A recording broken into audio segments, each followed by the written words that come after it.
What's up, guys? Hope you guys are doing well. The purpose of this video is to try to be real, really real with you guys. I've grown a business, working a full-time job. So a little bit about my history. I currently own 70 rental units, worth about $4 million, and 2 laundromats. The cash flow that comes in from all those assets is around $500,000. So a lot of money coming in, but I owe a lot of money as well. So I've got a lot of debt on that. So I own about $4 million, but I owe $3.5 million. I grew this portfolio over the last 10 years or so, and I've had a lot of failures along the way. So I want to be real with you guys and kind of share some of the failures that I've had through growing this business. Purpose of sharing this and being transparent with you is so that you can grow and not make the same mistakes that I did. Okay. So when I bought my first house, we lived in it, bought it really cheap and fixed it up. And then I started using it like an ATM. I started pulling equity out and then buying more properties. So first, whoa, that did not work. The frick. Sorry about that, guys. Probably shouldn't be doing this while I'm driving. All right.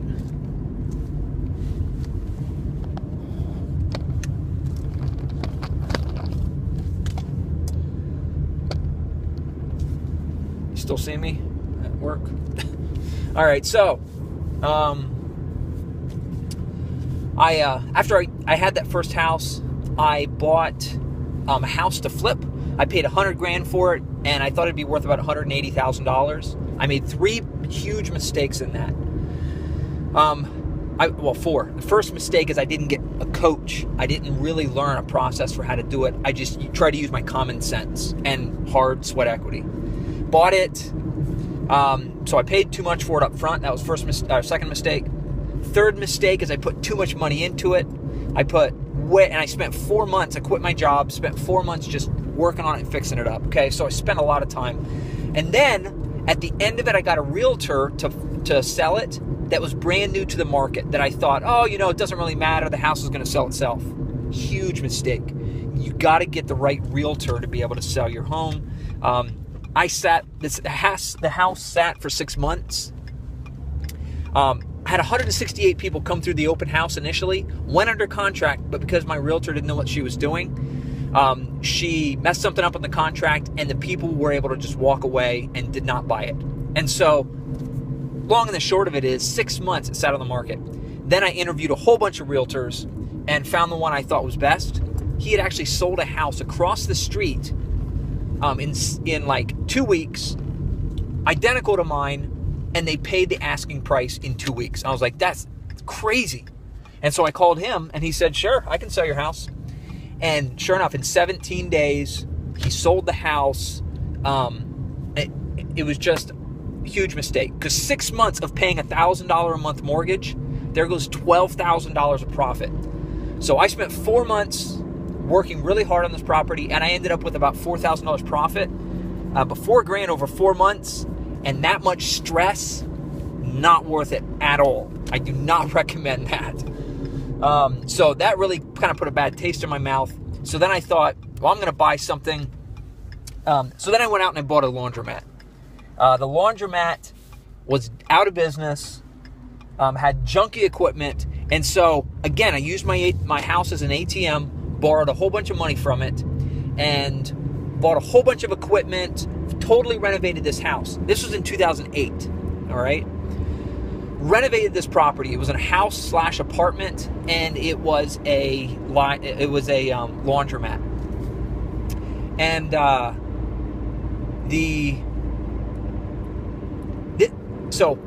and I not only borrowed money from my house, but I borrowed. I used credit cards. I used any means necessary to get this asset renovated, completed, and performing. That was my goal. And I did. I maxed out credit cards. I used my house like an ATM. I bought it for $80,000, the property, and I spent probably $50,000 or $60,000 into it. And then, this is 2008. If you know 2008 in real estate, the economy took a dump. And so my goal was to do all this stuff, get this thing performing, and then refinance. Well, banks were not lending at all in 2008. Okay? So I couldn't refinance. I still have some of that credit card debt to this day, and I'm paying it down. Now, granted, I borrowed it at like 4%. Back in those days, they had like 4% credit cards. So it's low interest, but still, I still have a lot of that debt today. So huge mistake. I bought on speculation. And so that's a huge lesson. Don't buy on speculation. I bought it assuming that I would be able to just refinance when I was done. 2008 happened, okay? Another huge mistake that I did, and I'll say that this is a huge failure, is I just put my head to the grind, didn't find mentors, didn't find people that had been successful, and I just kept plowing forward. My wife was telling me this is probably not smart. You know, she had her doubts about some different strategies, but she just kind of trusted me, and it really, really hurt our relationship because of my bullheadedness, really. Just kind of kept going after it. I had read Rich Dad, Poor Dad, great book, but you need to be around people that are being successful in this stuff. So guys, I've learned a lot of lessons, and I've learned them the hard way. So I want you guys not to go through what I've gone through. So tons of strain on our marriage. This whole time I'm working a full-time job. So my laundromat starts to pick up. We're paying our bills. We're able to kind of scrape pennies together and make sure we paid our bills this whole time, which is amazing. At this time, I had a pretty high-paying construction job. And another huge failure or huge mistake that I made is I quit my job because I had a friend that wanted to grow a business together. And I thought, this is a slam dunk. I own some vending machines, and we can start this vending business. And I quit my job thinking that I would be able to grow this business. Again, on speculation. Bad move. Don't do that. So I spent 6 months just going further and further into debt just to pay our bills. And at the end of that, I started another job in sales. And it was straight commission. I thought, well, that's going to give me the freedom to kind of mix, do some sales, but also try to grow the business. And so I did that. But that was a huge strain as well. I went from making about $80,000 a year in the construction job to no income for 6 months, draining our accounts. Then I went to a job where I was making like $35,000 straight commission as a salesperson because I was learning a new skill. I just jumped into it without learning the skills first and without really getting around mentors that would teach that. So another mistake, my parents got an inheritance money, and they wanted to pass that on to my brother and I. And so my brother got a $12,000 check, and I got a $12,000 check. And this is when I was brand new in business. And I took that $12,000 and I put it into an idea that I had. And my idea was to make a trailer with vending machines on it that I could put on my construction sites and sell products through the vending machines. Probably not a terrible idea, but the idea really needed a lot more capital than $12,000. So I spent $12,000 on a trailer, crappy vending equipment, and I started trying to hit the roads trying to find locations.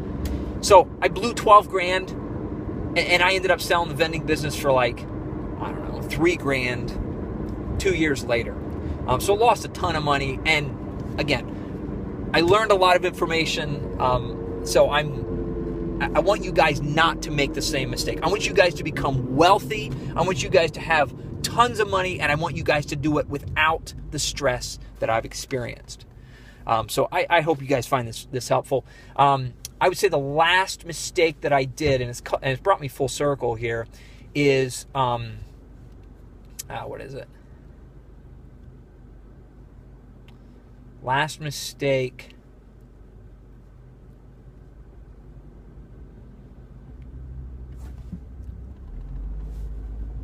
Yeah, I guess that's it.